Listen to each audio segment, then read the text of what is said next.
The fluorescent lights flickered above, casting a sterile glow over the rows of cubicles. It was late, and the only sound was the soft hum of the air conditioning. Mark sat at his desk, the glow of his computer screen illuminating the darkened office. He had been working late for weeks trying to meet an impending deadline, but tonight felt different. An unsettling feeling settled in his stomach. As he typed, he noticed the temperature drop. He glanced around, half expecting someone to be lurking in the shadows, but the office was empty. Just him and the endless sea of beige cubicles, their occupants long gone for the evening. He returned to his work, but the unease lingered. Out of the corner of his eye, he caught a movement. He turned sharply, heart racing, but saw nothing. Just the same dull landscape of desks and chairs, all eerily still. After a few moments, he resumed typing, pushing aside the growing dread. Then he heard it, a soft whisper, almost indistinguishable. It seemed to come from behind him. Mark's breath caught in his throat. He turned again, slowly this time, scanning the office. "Hello?" he called, but only silence answered. He shook his head, trying to dismiss it. It was just the stress, he reasoned. He focused on his work, but the whispering returned, now clearer. It was a voice he didn't recognize, barely audible yet urgent. "Mark."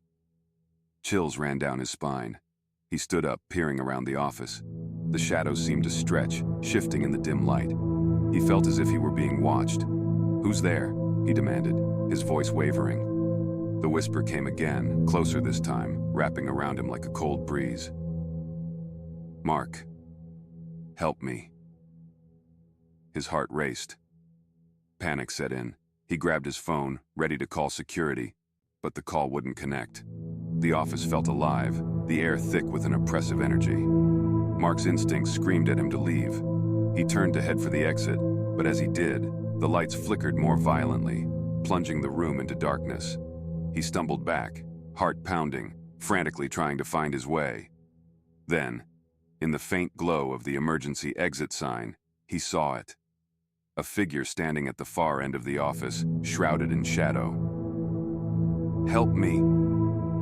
It echoed again, more insistent. The voice sounded desperate, pleading. He squinted, trying to make out any features, but the figure remained obscured. Mark's instincts took over, and he bolted for the exit, adrenaline propelling him forward. The whisper turned into a cacophony, filling his mind with panic. As he reached the door, he glanced back one last time. The figure had moved closer, the whispers now a chorus of cries.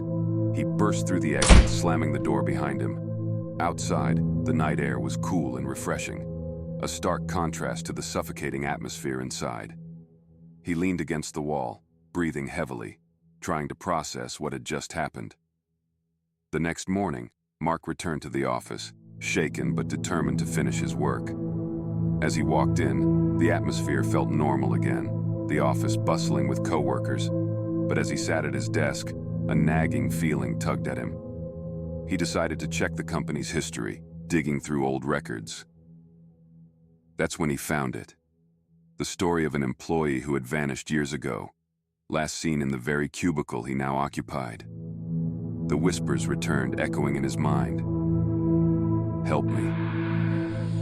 Days passed, and Mark couldn't shake the feeling that he was being watched. Each time he stayed late, the whispers returned, more frantic, more desperate.